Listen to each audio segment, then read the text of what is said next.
Her voice wasn't filled with the weight of life's decay, like the world crumbling outside the window. Instead, it was the soft, almost cheerful murmur of rain beginning to fall. She casually informed me that she was done pretending, that there was someone new now, Jasper. He was coming over, possibly staying the night. Without hesitation, she poured herself a glass of wine, waiting for the expected outburst, the shouting, the breakdown, the sign that I had been shattered. But instead, there was nothing. Silence. Not just any silence, though. It was unsettling, as if something lurked beneath it. I didn't yell. I didn't accuse. I simply took another sip of my coffee, as though we were discussing the weather. She thought she had won, but she didn't realize the game had already ended. She was no longer the mistress, the victor, or the one in control. She was just a pawn in a game I had meticulously planned. Every move she made, every lie, every smug glance, every moment she felt untouchable, had been anticipated and allowed. She believed she was breaking me, but I had been quietly dismantling her for a long time. I was taking back everything she had tried to steal: my money, my reputation, my peace. I did it without drama, without bloodshed, just cold, calculated precision. Every detail had been considered. When the sirens scream and she stands amidst the wreckage of her life, it will be too late for her to ask why. The answer will already be on its way. Hello, my friend. I'm so glad you stopped by my channel. If this is your first time here, don't forget to subscribe and share this video with your friends or family. It really helps the channel. Also, let me know where you're watching from, what city or country. I truly value every comment, so let's get started. I stirred my coffee slowly, the spoon moving in languid circles while the soft ticking of the kitchen clock filled the quiet air. Across from me sat Nina, my wife of nearly a decade, holding her wine glass, watching the deep red liquid swirl. It seemed as if she were searching for an answer in the glass, an unspoken question she had yet to ask herself. The smug smile she wore had become her default, one that she thought I hadn't noticed, but I had. She leaned back in her chair, her posture oozing confidence, as though she believed she had already solved the puzzle in front of her. Then, without warning, as casually as someone would comment on the weather, she dropped her bombshell. "I'm done pretending, Damien," she said, her tone unervingly cheerful. "I've been seeing someone. His name's Jasper. He'll be staying over sometimes." I set my cup down gently, no dramatic outbursts, no anger. I simply waited. She was looking for something, anything, to suggest that I was torn apart, but I didn't react. I just took another sip of my coffee. "That's it?" she asked, her voice tinged with frustration. I dabbed the corners of my mouth with a napkin and nodded. "Appreciate the heads up." For a moment, her smile faltered, just the slightest hint of confusion crossing her face. "You're seriously fine with this?" she pressed. I stood, picked up my plate, and carried it to the sink. "You've made your choice, Nina. Why would I stop you now?" I could feel her glare piercing my back as I rinsed the dishes, but I didn't turn around. There was no point. The truth was, I had known about Jasper for quite some time. She thought she was playing a game of relationship chess, but what she didn't realize was that I had been setting the pieces from the very beginning. I had set the stage, moved the pieces, and wound the clock. After drying my hands, I grabbed my keys and gave her one last glance over my shoulder. "Enjoy your evening." She didn't respond. That was the last time she thought she had the upper hand. When Nina made her revelation, she believed it would break me, but in truth, the collapse had already happened. She simply hadn't noticed the wreckage scattered at her feet. The first time I sensed something was wrong, I didn't confront her. I just observed. It started with small changes. Her phone, once carelessly left around, was now never out of her sight. Her nights at the office stretched later than usual. A newfound obsession with spin classes, something she had mocked before. I didn't argue. I tracked. I recorded. I learned. By the time her lies could have filled out our mortgage paperwork twice, I had already put the pieces together. I had already moved into Phase 2. I installed a second security system, one she was completely unaware of. The cameras were so discreet that she passed by them every day without a second glance. Then I found him, Jasper Thorne, 36 years old. Once a real estate agent, his career had unraveled after fraud charges. Now, he drifted between dubious schemes, barely staying afloat. Landon was a key player. We hadn't talked much in recent years, but there was a history between us. He worked in cybersecurity now, and still owed me for cleaning up a mess during college. Within 48 hours, he handed me everything: Jasper's financial records, sealed court documents, and workplace complaints that he thought had been buried. Nina believed she had upgraded her life, but in truth, she had just chained herself to a sinking ship. I didn't spiral. I didn't drown in alcohol or rage. I remained calm, calculated. I began draining small amounts from our joint accounts, spaced out perfectly, easy to overlook. I gathered evidence: her texts, her hotel reservations, the receipts for dinners she claimed were with clients, but in reality were spent with Jasper behind my back. By the time she smugly told me Jasper would be staying over, I was already gripping the steering wheel, prepared. She had unwittingly walked straight into a trap, blind to the fact that the game had already been won. All that was left was to execute my plan. And I was patient. 2 nights later, I set everything into motion. I told her I had to leave for a business trip, and she barely looked up from her phone, a sly smile tugging at her lips. Perfect. I packed a small bag, dropped it in the trunk, and checked into a budget motel just a few miles away. There, I logged into live feeds, monitoring every corner of the house, every hallway, clear as day. At exactly 9:13 p.m., I saw Jasper's old car roll into the driveway. I leaned back in the creaky chair, watching as he climbed out, a cheap bottle of wine in hand, swaggering like he owned the place. Nina was waiting for him at the door, a wide grin on her face, like she hadn't smiled like that in years. They kissed, like teenagers, full of reckless abandon. It was almost laughable.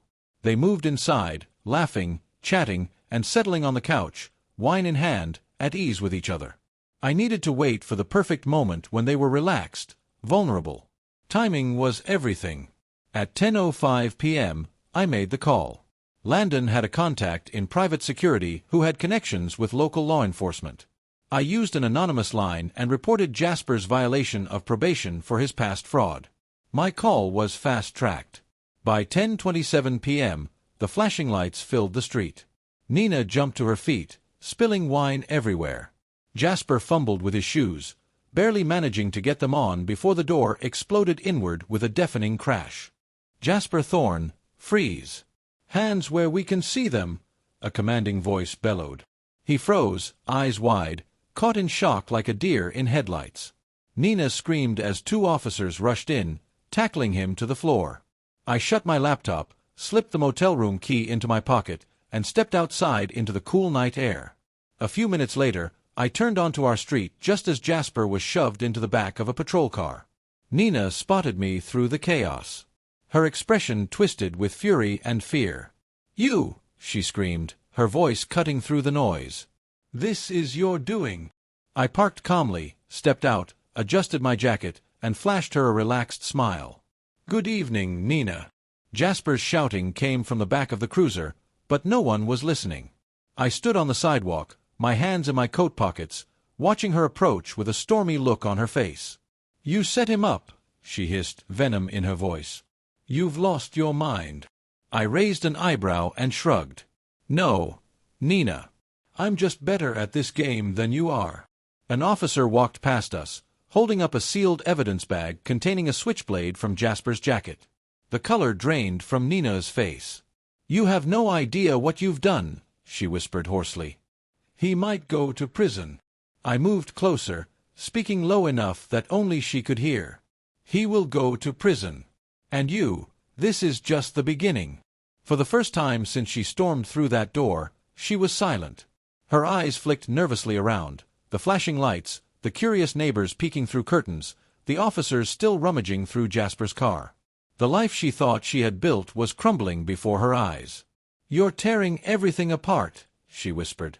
I gave her a cold, deliberate smile. "No, Nina, you broke it. I'm just making sure there's a record."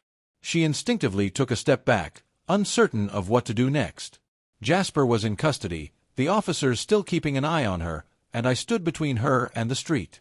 For the first time in a long while, I saw real fear in her eyes. "You think this makes you better than me?" she spat, her voice tinged with the last remnants of her pride. I tilted my head slightly. No, just more clever. And far more patient. One of the officers nodded at her, signaling for her to move aside as they finished their work. She gave me one final wordless look, her lips pressed tight, as though the words she wanted to say were stuck somewhere deep inside. Then, without a sound, she turned and walked away. Once the queen of this house, now just another rattled bystander. When the last patrol car finally pulled away, the silence that followed felt suffocating. Nina slumped onto the couch, clutching her phone like it might somehow offer her a lifeline. I stood by the window, staring out at the quiet street, which had already returned to its normal, uneventful state. "You feel proud of yourself," she rasped, her voice raw. I slowly turned to face her. "Not exactly." She leapt from the couch, fury lighting up her eyes. "You think you can just ruin lives because yours didn't go the way you wanted?"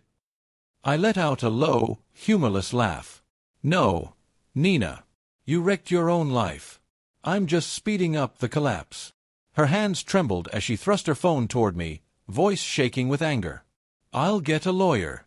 I'll sue for half. You think you're untouchable, but you're not." I walked over to the side table, picked up an envelope, and set it down in front of her. She stared at it for a moment, hesitating before tearing it open. Her eyes scanned the documents, and then froze. "You can't be serious," she whispered. "Prenup," I said flatly. "You signed it. Remember? Right before the ceremony. My lawyers have already filed the divorce papers." She frantically flipped through the paperwork, her fingers shaking. "This can't be real." "It is," I replied, calm and composed. "Everything you tried to siphon off is protected. Every asset you tried to hide under Jasper's name, it's all been tracked, documented, and reclaimed." She scrambled to open her banking app, and I watched as the color drained from her face when she saw the balance. 0. "No," she croaked. I corrected her, my tone steady. "I protected what was mine." She sank deeper into the couch, her strength slipping away. "You think this ends here?"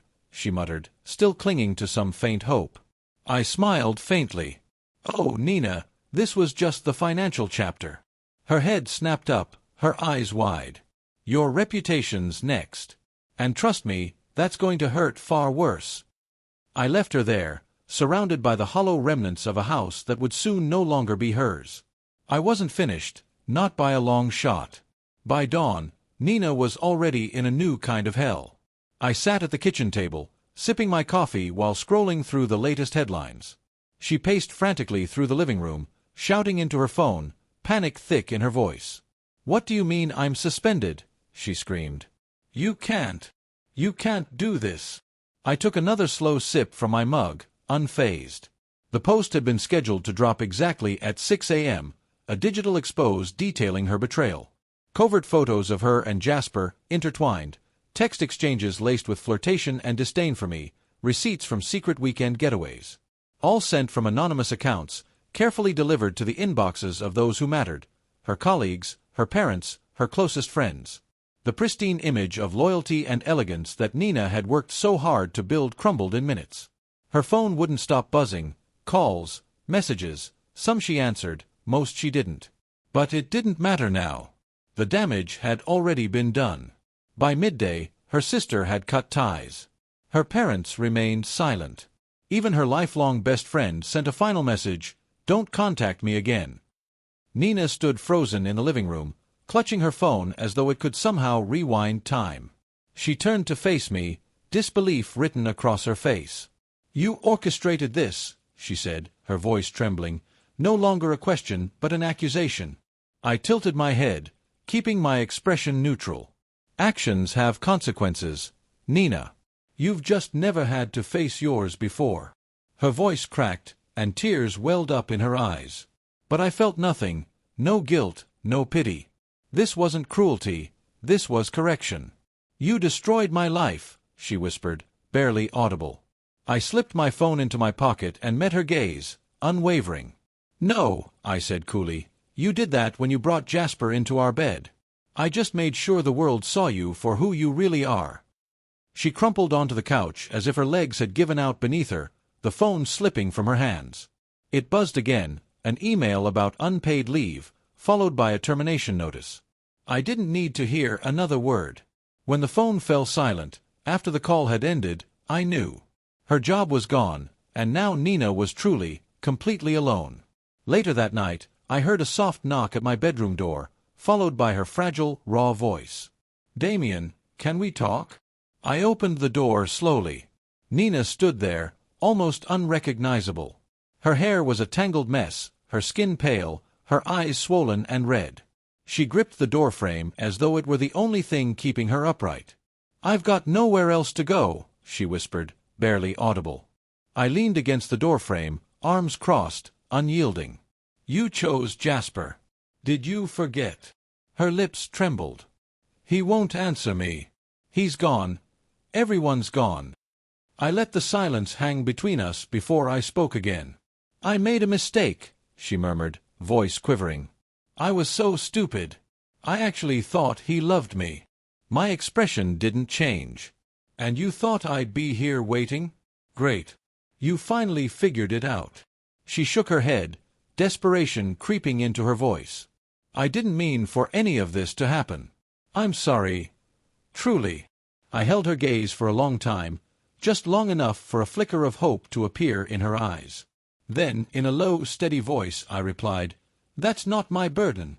I began to close the door, but she lunged forward, grabbing the edge with trembling hands. "Damien, don't. Please, don't leave me like this." One by one, I uncurl her fingers from the door. "No, Nina. You did this. You just never thought you'd have to face the consequences."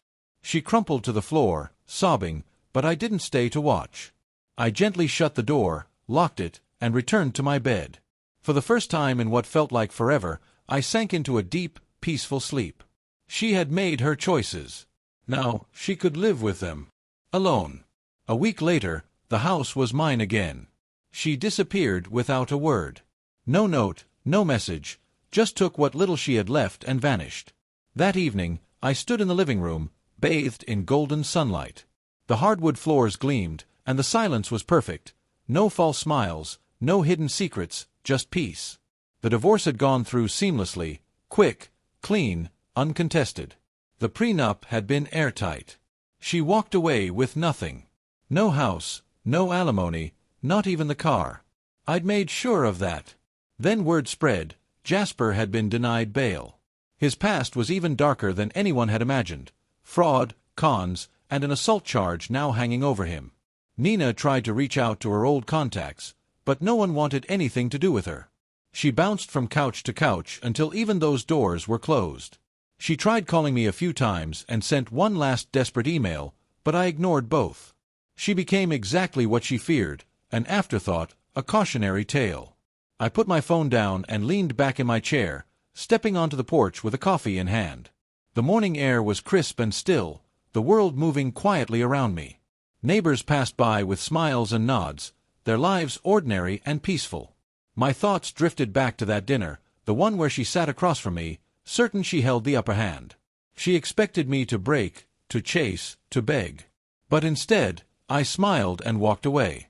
That was when everything started to unravel. People think betrayal is one sharp, clean moment, a cut that leaves a wound. But that's not how it works. It spreads slowly, like an infection. By the time it's visible, it's already terminal. Nina never understood that. I took another sip of my coffee and watched the sun rise. No bitterness. No anger. Just freedom. The kind of peace you don't stumble upon but claim. This story has come to its end. What do you think? Share your thoughts in the comments below. And if you enjoyed this, be sure to check out more exciting videos on my channel. I'll say goodbye for now. Until next time.